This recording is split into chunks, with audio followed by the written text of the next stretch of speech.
നമസ്കാരം. ജോലി വാഗ്ദാനം ചെയ്ത് റഷ്യ-യുക്രൈൻ യുദ്ധമേഖലയിലേക്ക് യുവാക്കളെ അയക്കുന്ന മനുഷ്യക്കടത്ത് കേസുമായി ബന്ധപ്പെട്ട് കേരളം ഉൾപ്പെടെയുള്ള സംസ്ഥാനങ്ങളിൽ സിബിഐയുടെ റെയ്ഡ്. ഡൽഹി, തിരുവനന്തപുരം, മുംബൈ, അംബാല, ചണ്ഡീഗഡ്, മധുര, ചെന്നൈ ഉൾപ്പെടെ 13 ഇടങ്ങളിലാണ് പരിശോധന നടത്തിയതെന്ന് സിബിഐ അറിയിച്ചു. റെയ്ഡിൽ 50 ലക്ഷം രൂപയും ഇലക്ട്രോണിക്സ് ഉപകരണങ്ങളും പിടികൂടി.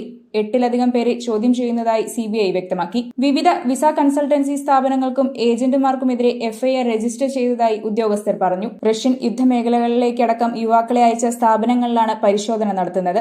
35ഓളം പേരെ വിദേശത്തേക്ക് അയച്ചതായാണ് കണ്ടെത്തൽ.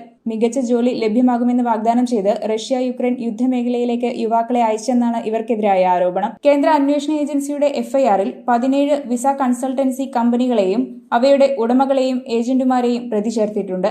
ഡൽഹിയിലെ RIS overseas foundation director Suyash Mukund, മുംബൈയിലെ OSD bros travels and visa services private limited director Rakesh Pandey, ചണ്ഡീഗഡിലെ adventure visa services private limited director Manjeet Singh, ദുബായിലെ Baba vlogs overseas recruitment solutions private limited director Faisal Abdul Muthaliq Khan എന്നിവരാണ് കേസിൽ ഉൾപ്പെട്ടിട്ടുള്ളത്. 2 ഏജന്റുമാർ സിബിഐയുടെ നിരീക്ഷണത്തിലാണ്. രാജസ്ഥാൻ ആസ്ഥാനമാക്കിയിട്ടുള്ളവരാണ് ഇവർ രണ്ടുപേരും. 30 വയസ്സുള്ള ഇന്ത്യക്കാരനായ മുഹമ്മദ് അഫ്സാൻ റഷ്യയിൽ മരിച്ചതായി റിപ്പോർട്ടുകൾ പുറത്തുവന്നതിന് തൊട്ടു പിന്നാലെയാണ് റെയ്ഡുകൾ നടക്കുന്നത്.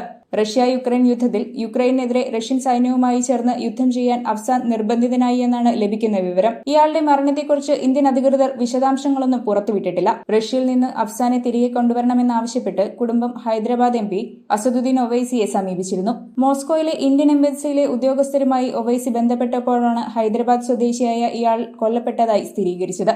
യുദ്ധത്തിൽ കൊല്ലപ്പെടുന്ന 2ാമത്തെ ഇന്ത്യക്കാരനാണ് അഫ്സാൻ. ഗുജറാത്ത് സ്വദേശിയായ സൂറത്തിൽ നിന്നുള്ള ഹാമിൽ മങ്കുഗിയെയും നേരത്തെ കൊല്ലപ്പെട്ടിരുന്നു. അഫ്സാൻ മരിച്ചു എന്നതിന് തെളിവാവശ്യപ്പെട്ട് സഹോദരൻ ഇമ്രാൻ മോസ്കോയിലെ ഇന്ത്യൻ എംബസിയെ ബന്ധപ്പെട്ടിരുന്നു. മരണം സ്ഥിരീകരിച്ച് മോസ്കോ എംബസിയിൽ നിന്ന് സഹോദരന് കോളും ലഭിച്ചു.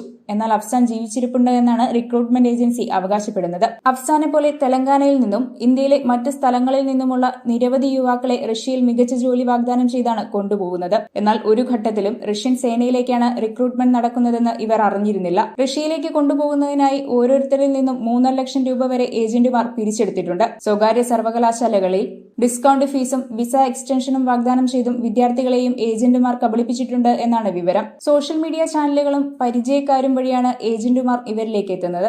റഷ്യയിലെത്തിയ ഇന്ത്യക്കാരുടെ പാസ്പോർട്ട് ഏജന്റുമാർ പിടിച്ചുവെക്കുകയും യുദ്ധം ചെയ്യാൻ അവരെ നിർബന്ധിക്കുകയും ചെയ്തതായി ഉദ്യോഗസ്ഥർ പറയുന്നു. റഷ്യൻ സൈന്യത്തിലെ ജോലികൾക്കായി ഇന്ത്യൻ പൌരന്മാരെ റിക്രൂട്ട് ചെയ്യുന്ന റിപ്പോർട്ടുകൾ പുറത്തുവന്നതിനു പിന്നാലെ വിദേശകാര്യ മന്ത്രാലയം ഇന്ത്യൻ പൌരന്മാർക്ക് മുന്നറിയിപ്പ് നൽകിയിരുന്നു. ഇത്തരത്തിൽ കുടുങ്ങിപ്പോയവരെ തിരിച്ചെത്തിക്കാൻ റഷ്യൻ ഭരണകൂടവുമായി അധികൃതർ ചർച്ച നടത്തുന്നുണ്ട്.